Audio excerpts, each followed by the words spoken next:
Barbara Starr at the Pentagon and dive in a little bit more to what Mr. Trump said in his speech today. So, Barbara, thanks for joining us. Trump called for an active army of 540,000 troops, a Marine Corps with 36 battalions, a Navy with 350 surface ships and submarines, and an Air Force with at least 1,200 fighter aircraft. I guess the basic question, do military leaders think that this list is doable, and do they think it's necessary?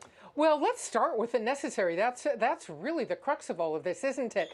Because military planning for what you need really starts with what is the threat. What's the threat? What do you need to deal with that threat? Not how much of everything do you need. How do you even know what you need until you know what the threat is or have some intelligence analysis that takes you to that point? So I think there will be a lot of questions about how he came up with these numbers beyond some of the ones he quoted that came from very well-known Republican think tanks, if you will, here in the nation's capital.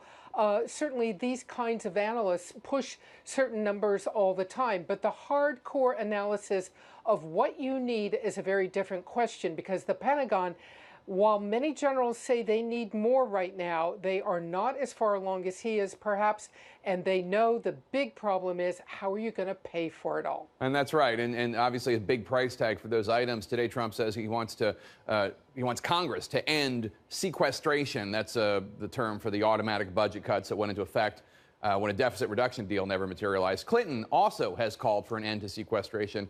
With Democrats and Republicans supporting it, at least these presidential nominees, why is sequestration still in place? It's the big mystery, isn't it? Because the Pentagon wants sequestration over too, so it can have more flexibility in its spending. You know, look, the federal budget is pretty